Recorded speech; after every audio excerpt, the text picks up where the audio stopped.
Hey, what's up guys, Exalted here, and in today's video, what we're going to be doing is we're going to be looking at how Epic Whale and his trio actually scored 212 points in last weekend's Trio Cup. Now, instead of actually analyzing one of the games from the open qualifiers, we're going to be looking at one of their games from the finals because they are much harder games, much more stacked lobbies, and hopefully we can see kind of where they shine and how their skill really brings them up to second place. Now, as you can see, they obviously did super well. They got second place even in the finals, just showing how consistent and how amazing they are as a trio. But really quickly, before we get into that, I wanted to give a huge shout out to Avos on Instagram for actually making my new logos. Now here's where I need your guys' help.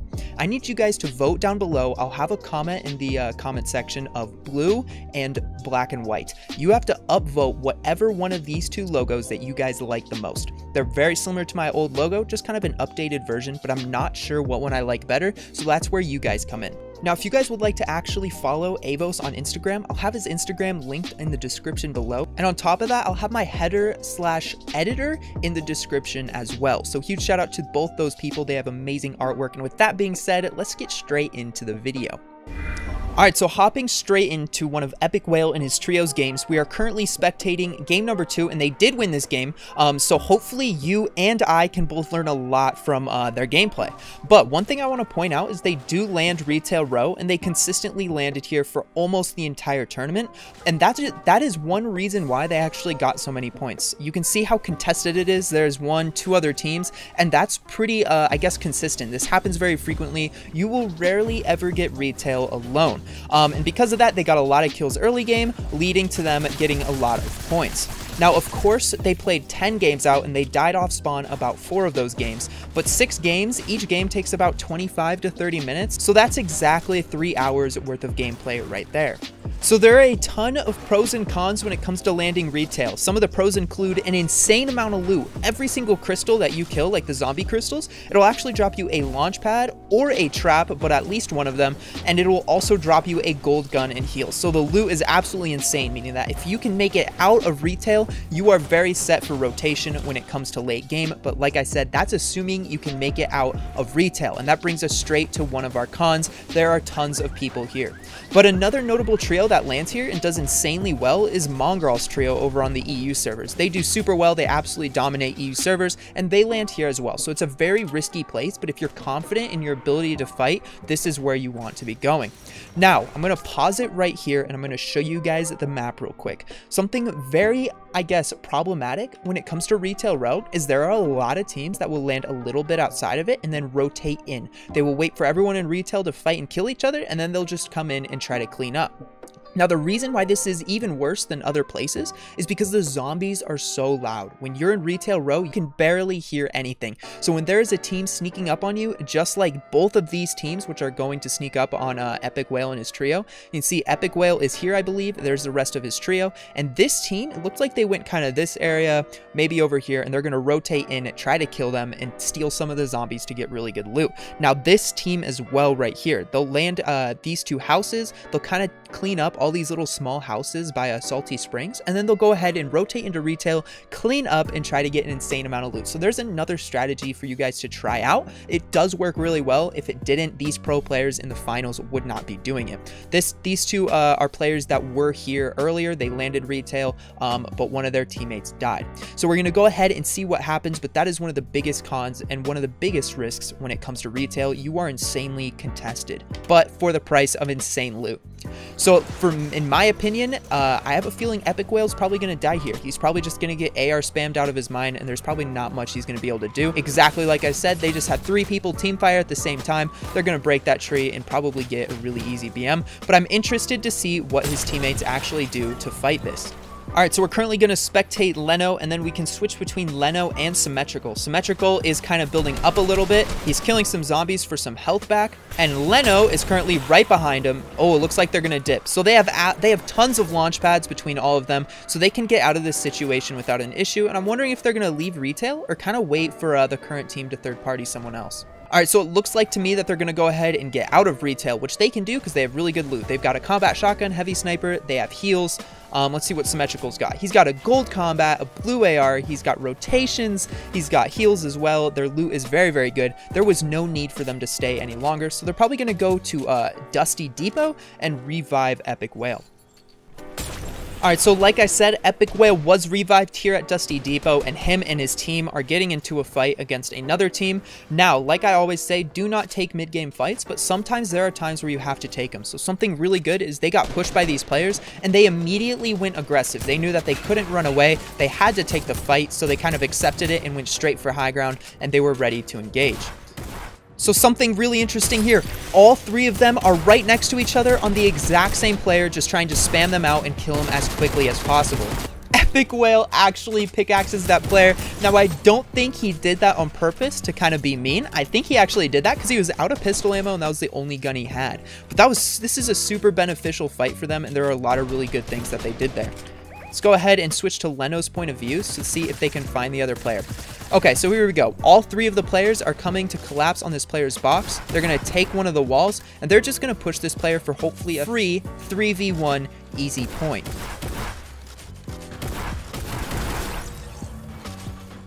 Absolutely perfect by that trio. What I'm going to do is I'm going to talk about what they did so well. So while not much is going on right now, something will probably happen soon because they are roaming the map a lot. They're not just getting mid-zone and boxing up. They're playing very aggressive. They're trying to find those mid-game kills. Because their trio synergy is so fantastic, they can win these mid-game fights. Now, one thing that makes them so fantastic with mid-game fights is they are always focusing the exact same player.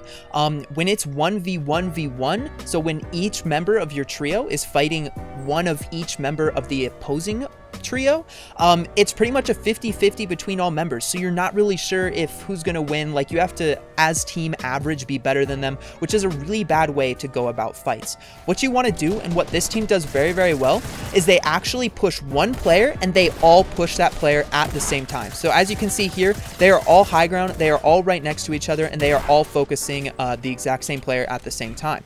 I'm assuming they make call outs saying shoot this player, or whatever it might be, but that makes it a really easy 3v1 to make the total fight a 3v2. From there, they just focus one of the two players left, and then finally they focus the final player left. So you can see one person has always got high ground. Epic Whale is playing a little bit aggressive. I'm kind of interested about that because Leno and Symmetrical are both on high ground. Let's go ahead and actually see what they are doing here.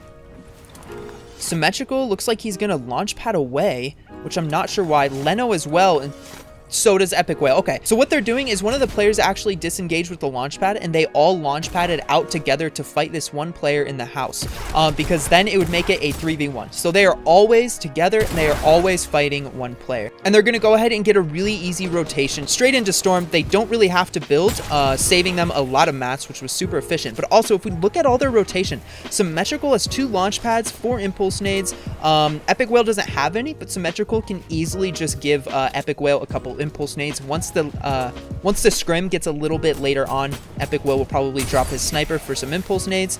And then Leno, he doesn't have any either, but he can also get rid of one of his guns for impulse nades because Symmetrical actually has so many. So they're using a lot of different guns. Oh, great snipe by Symmetrical. They're going to make sure they get that BM.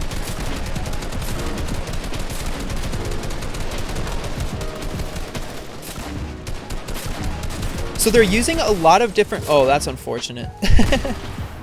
Almost blew himself up. But yeah, like I said, they're using a lot of different guns to use to their advantage. For example, Symmetrical's using a heavy sniper, and so is Epic Whale, so they can get those double snipes off. But then Leno's also using a Storm Scout sniper, which is super amazing, and a grenade launcher. And like I said, late game, you can drop those and pick up some impulse nades from your trio.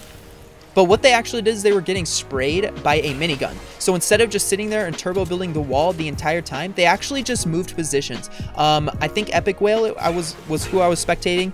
Maybe it was Symmetrical. He actually just jumped up, went up a story. So instead of sitting there and turbo building, they actually moved locations so that they didn't have an angle. But with that being said, half in, half out is coming in 10 seconds, and I'm really excited to see how they rotate. They're probably going to use a launch pad, but at the same time, it's super risky because you will frequently get shot out of the air. Alright, so they did actually use the launch pad to rotate, and they're going to go ahead and look back and shoot at all the players who have not rotated yet, which is something I want to get to next. The timing of your launch pads. And one thing that I really like what they did is they actually launch padded at the exact same time that every other player did, so that most of the shots didn't go towards them. It kind of decreases the chances of all three of them getting focused. And the time that was the second that zone started closing. So the second zone started closing to half in, half out, they placed that launch pad and went with about 4 to 6 other players.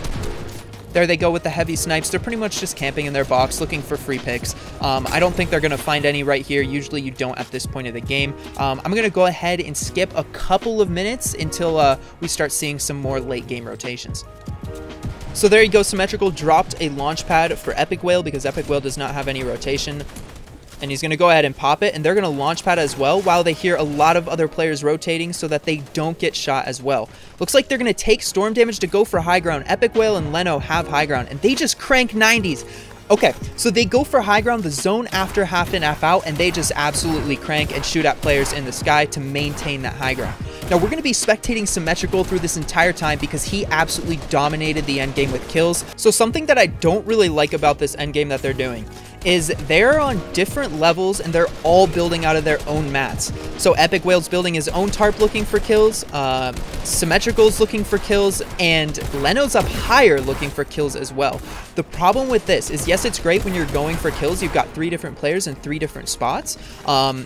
You're wasting a ton of mats. If you can get all your players on the same tarp, you can save so many mats. And as you can see, Symmetrical has 210 mats left. The game isn't even close to over. There's still 12 teams alive. Epic Whale has 300 mats, and Leno has about 400 mats. So they don't have a lot of mats, which is why you want to try and tarp together as much as you can to save mats so that you last all game. They're going to have to rely on getting kills and BMs to steal more mats so that they can maintain the entire game. And I think that's exactly what they're doing. They're planning on getting a lot of kills so that they can take other teams' mats and they can last throughout the entire game. Now, here's a tip that I want to give really quickly. The zone is rotating this way. You've got players here and players here that are rotating this way as well, meaning right when they rotate, there's going to be an open box. Something that I really like to do is I like to tarp all the way out here and then make a little L so I can look down in front of these players, because usually the second they open, I've got my shotgun ready to headshot them, and it's very effective. So there are 6 teams left, 8 players left in total. They're just going to hold high ground, probably let the teams at the bottom fight each other. They've got easy placement points here, and the zone is going back. So they're going to go back to their high ground, back to their high tarp, and they won't have to waste more mats.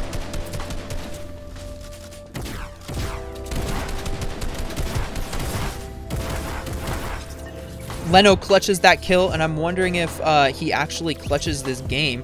But GG's to them, absolutely dominant gameplay. They got that high ground. They played it really well. I definitely thought it was very interesting how they split up high ground, wasted the mats, but in return, they got more kills and they got more mats out of it. So very interesting gameplay from them, and I wanted to say, so thank you everybody so much for watching. I hope you enjoyed that video. If you did, hit that sub button and that like button, and I'll see you guys in the next one. Peace out, guys.